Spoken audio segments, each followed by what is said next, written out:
Hello guys. तो आज हम करेंगे क्लास 10 साइंस के चैप्टर 2 एसिड बेसिस और साल्ट्स को आज हम एक्सप्लेन करेंगे। तो देखिए, सबसे पहले नाम डाल लेते हैं।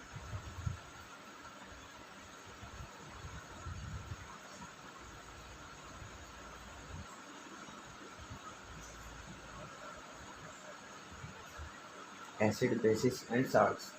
तो सबसे पहले जो टॉपिक है वो है, वैसे तो एसिड्स है पर हम सबसे पहले कुछ एसिड्स के नाम देख लेते हैं।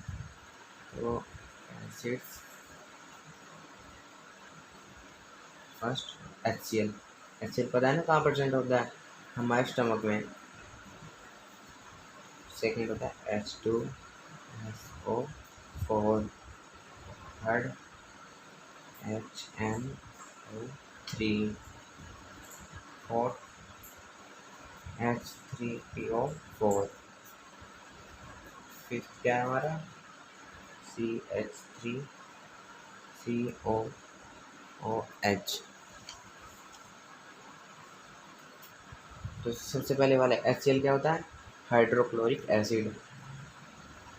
ये मैं आपको मेन बता रहा हूँ जिससे कि बेस बन जाए, जिससे कि हमें आगे की रिएक्शंस करने में प्रॉब्लम ना हो।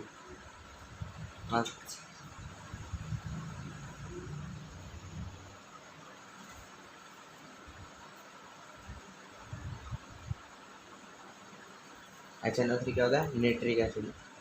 नाइट्रिक एसिड होता है HNO3। उसके बाद होता है फॉस्फोरिक एसिड। फॉस्फोरिक एसिड होता है H3PO4।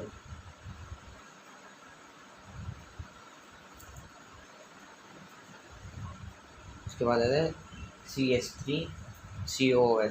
बताओ उसे क्या कहते हैं? इसे कहते हैं एसिटिक एसिड।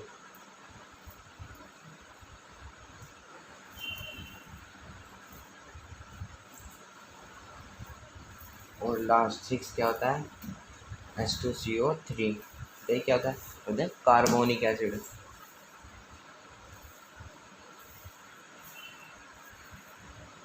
जो कार्बोनिक एसिड होते हैं वो वीक मिनरल्स होते हैं।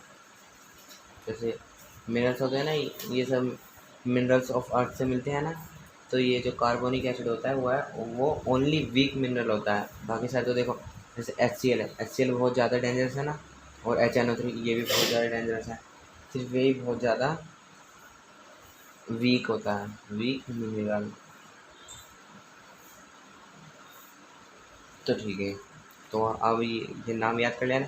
उसके साइड में ये भी याद कर लेना, इसे हम कहते हैं रिएक्टिविटी सीरीज।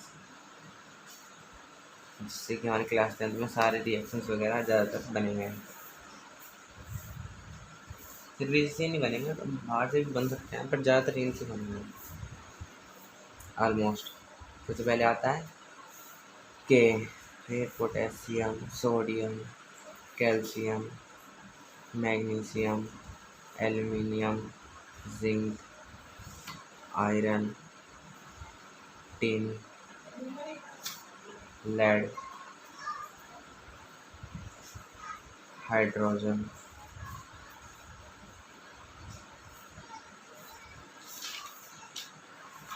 उसके बाद आता है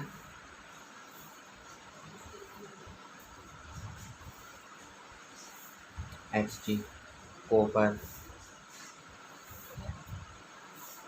यहाँ पे आता है कॉपर। कॉपर क्या होती है? Cu, copper, mercury, Hg। Mercury का क्या साइन होता है? सिंबल होता है Hd, मरकरी। उसके बाद आता है सिल्वर, उसके बाद आता है gold.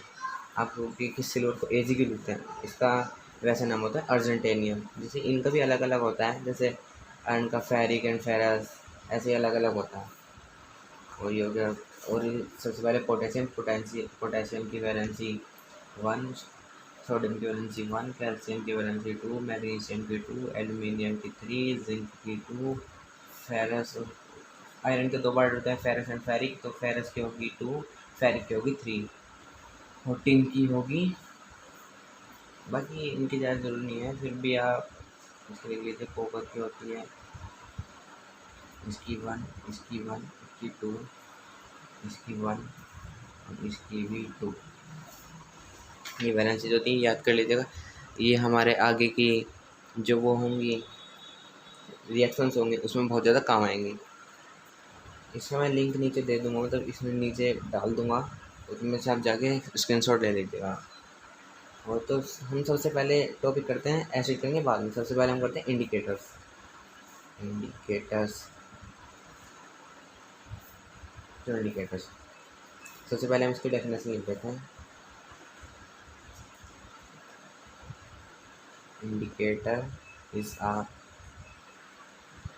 Die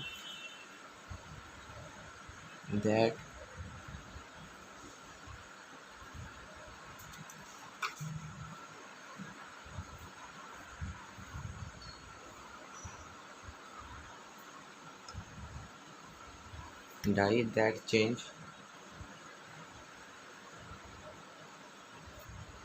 its color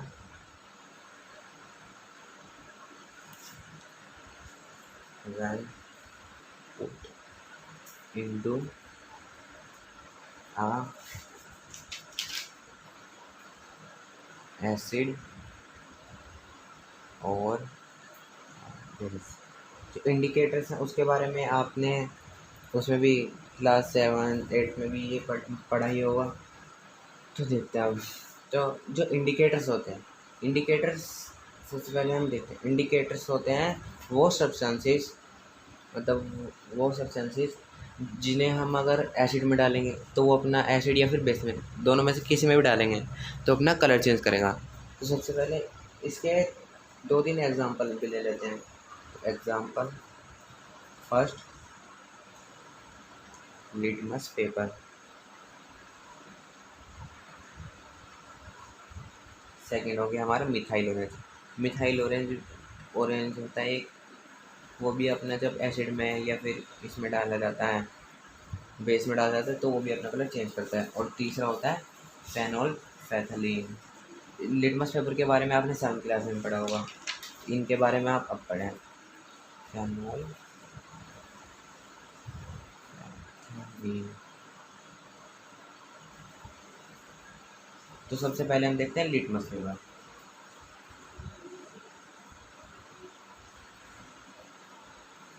litmus paper ध्यान से सुन करिएगा, स्किप मत करिएगा वरना कुछ समझ नहीं आएगा, फिर आप कहोगे अच्छे से नहीं समझा। तो सबसे पहले acid turns the colour of litmus paper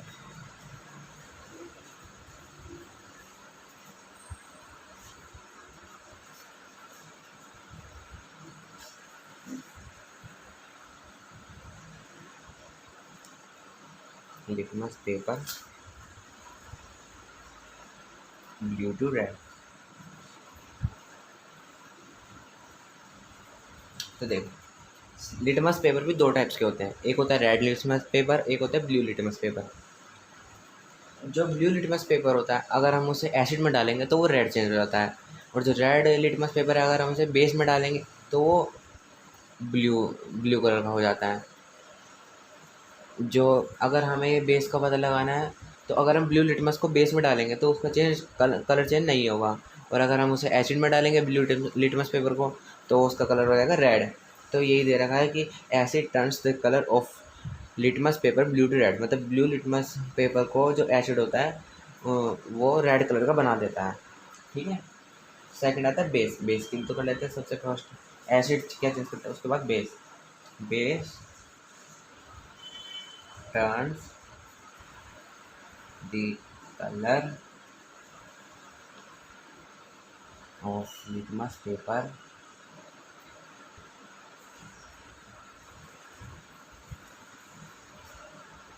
red blue।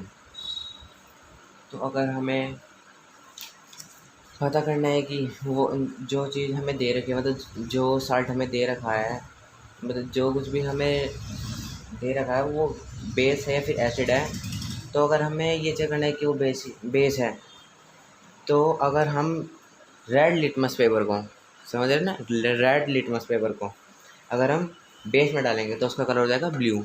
मैंने आपको पहले बता दिया, अब दोबारा बता दिया है। तो इसे याद रखिएगा, भूलिएगा मेरे बिल्कुल भी। तो हम अब सेकंड देखते हैं। अभी मैं आपके सामने रख रहा हूँ, अगर आपको में से किसी को भी स्क्रीनशॉट लेना हो तो ले लीजिए।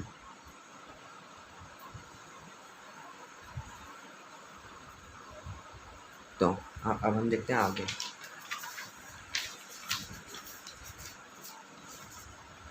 तो आगे हम अगली वीडियो में दिखाएंगे। वीडियो ज़्यादा लंबी हो गई है, तो आप अगली वीडियो देख लीजिएगा। Thank you very much.